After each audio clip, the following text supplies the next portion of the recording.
สบายดีทุกคนยินดีต้อนรับทุกคนเข้าสู่ช่องของกิษณาอังสารเด้อมื้อนี้เราทุกคนพี่น้องทางพ่อมายามเต็มเฮือนเลยทุกคนตอนนี้เพิ่นกำลังสิกะเขียมเฮ็ดหยังกับบ่ฮู้แต่ว่าสิพาทุกคนไปเบิ่งข้างหลังให้เราสิพากันไปลิ้นภูหัวโลนแต่ว่าบ่ไปนำดับนี่ทุกคนตอนนี้เพิ่นกำลังอยู่นี่แต่ว่ามีพระอาจารย์อีหยังมานำเด้อทุกคนนี่แต่ว่าเขาจะเพิ่นไปใส่กับบ่ฮู้แล้วตอนนี้เฮือนกุกกิ๊กกับไฟฟ้าดับทุกคนย่าสิเห็นหนูไปดูเอาออกให้ที่ประกาศค่ะอันใด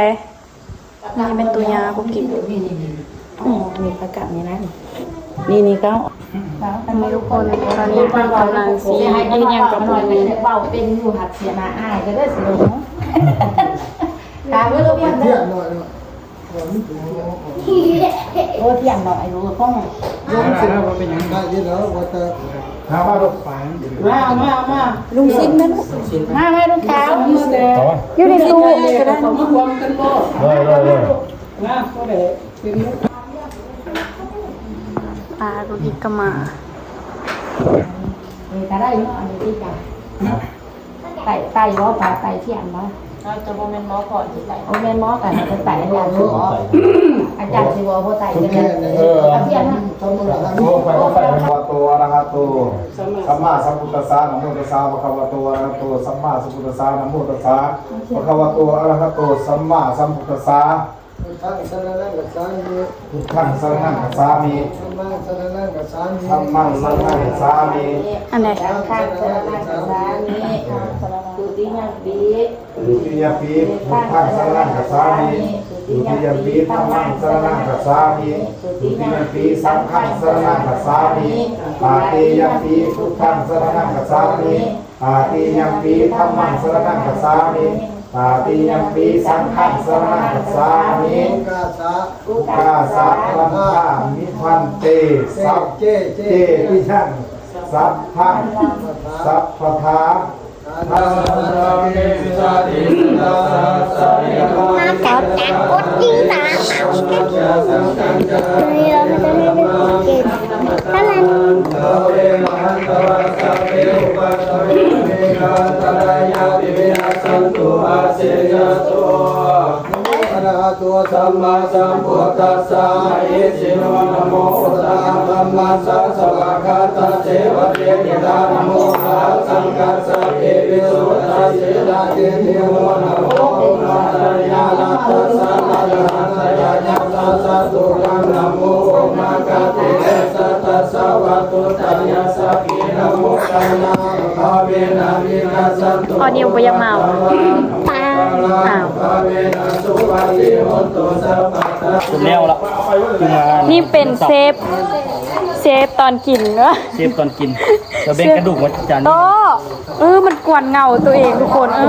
ได้กะให้โมโตกวนเงาไอ้โตมันกวนเงาตัวเองบิ๊กตัวพวกมันเล่นตามเงาตัวเองตัวเอ้ามันกวนเงาตัวเองแนนจ้างนี่กับฮอดหรอทุกคนแม่พอคลิกปิ้นหมูนำไอ้กิ๊กจักเลยเหรอเจ้าไปใส่อุ้มไปเอาบอกว่าตู้ไอ้บิ๊กเอาบอกว่าโต้เอ้ยอันนี้แม่นพี่น้องกุ๊กกิ๊กตอนนี้ก็จะกำลังกินข้าวโลนี่กิ๊ก8หรือว่า10นี่แหละไม่จืดดึงกระดังเนอะมันบกกรอบแต่ว่าก็ได้อยู่เลยเนาะที่จริงหนังตอนท้ายมันต้องออกไปแห้งออกไปแห้ง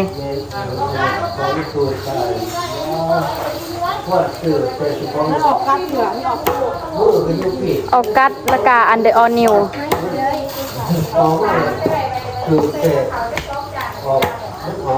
โอ้ย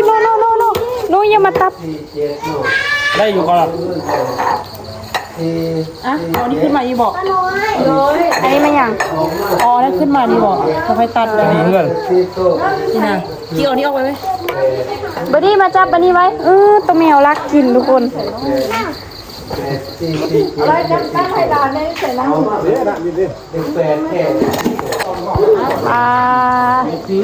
อันนี้เป็นตัวหมูตัวบักใหญ่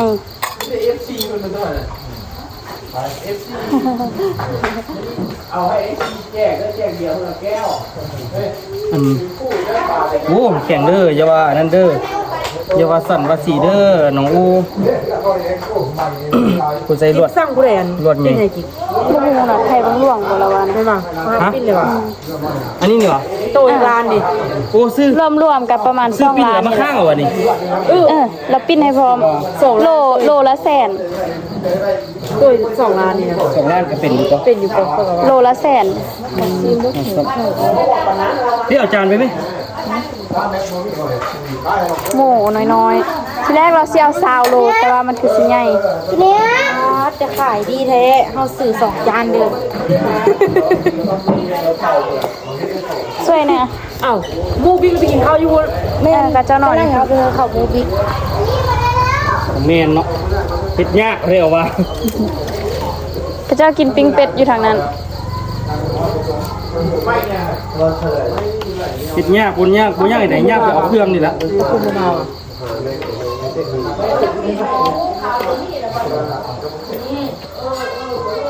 อันนี้มันออกบ่ได้มันหักเลยกูมีครีมนี่ยากเลย ป้าเนาะเขาเจ้าเฮ็ดเข้าไปได้แนวเลยวะ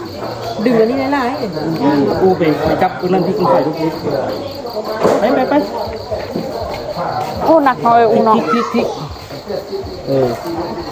ป้า หลายขั้นหลายตอนพูด อยากกินอันนี้ขนาดบางแม่มันยังไปกวนเงาตัวเองอยู่แม่อู้แม่ลมแหละโตะตำรถ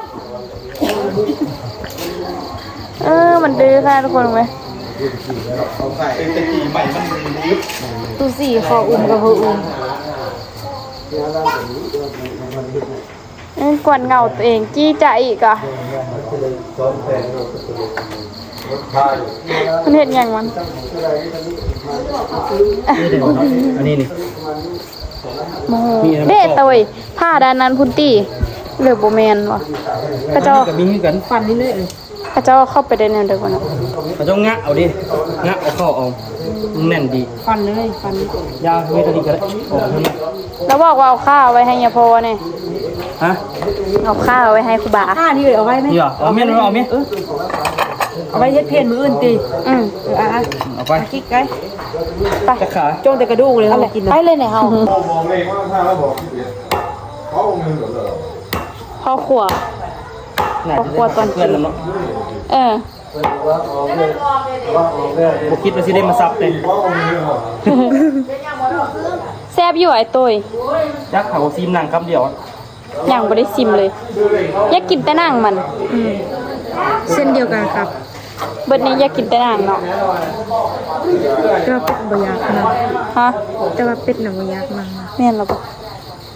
มันสิกิน แต่ว่าปิ้งกระแซบอยู่ มันเป็นอันนั้นน่ะ หมาว่าพี่มันนึงไปฟุดห่างเลย เออ ปากคำเนาะ อัพออกไป เบิ่งเฮาคอยซิมเอง เจ็บเอว ซิมแน่ซิมหนังแน่หนังไม่ให้ซิมแน่ พริกแดง หนังบนนี้แบบ เด็ดๆตัวฝานอยู่นั่น มีบนแทบ สวะ บนนุ่ม มันเหนียวเนาะ อันนี้ วางทากเลยตัว พูดจะแทบครับ ก็เหนียวเลยกิ๊ก ว่า พูดจะกิน ว่าไอ้เต้ยกินผู้เดียวมันบอกให้เจ้ากินผู้เดียวหิวอือหือ เอาเลย กรอบ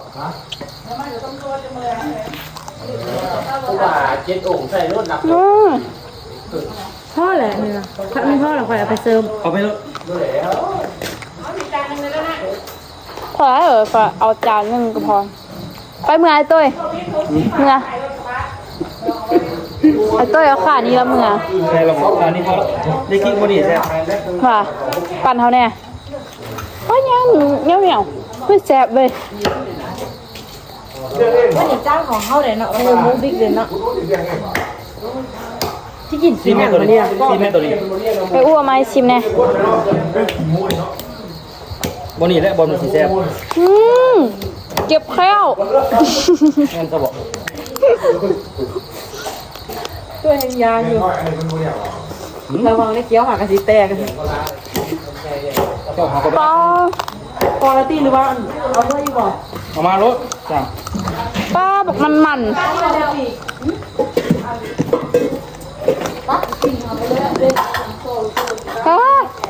เป็นอย่างผมก็ฟังเสียงฟ้ามันแข็งเหรอนี่โบมันโกผมมีรสชาติเลยเมื่อกี้นี่เซฟก้อนอีกตัว อ่ะว่าแล้วอันนี้ใส่จานแล้วอันนี้จะเอามือเงินแม่มากกว่านี้ อาจจะยัง แม่ไอ้มักมันบ่แม่ไอ้มักคาโตขนาดตัววันไหนอูเอาแม่เจ้าก็มักอยู่วะ โคตรมาก แล้วแม่เขาดิ แม่ตัวกินตีน พักอันนี้ แม่ตัวเราบ่ต้องซื้อ แม่ไหวเธอขาหนึ่งอะเดโนไม่ ผ้า เอาขาผ้าป่ะโอเคขอโทษหลาย ขาหมู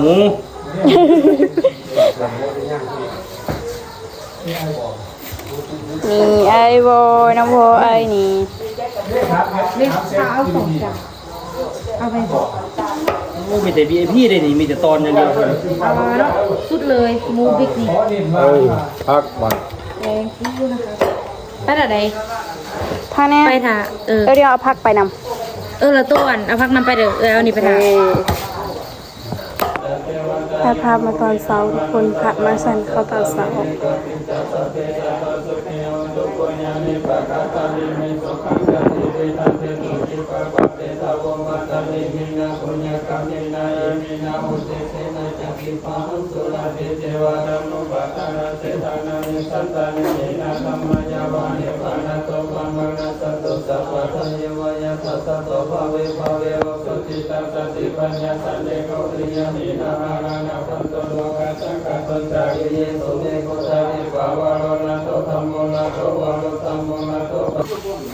นี่ทุกคนตอนนี้พระมิสันแล้วล่ะวันนี้กับพ่อออกขินต่อวันนี้แล้วเขาจะออกไปเลย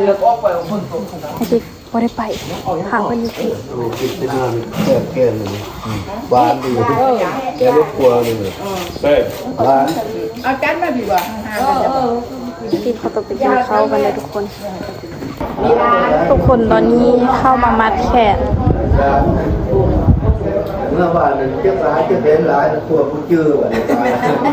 จะเป็นคุณอะไร ยังอีก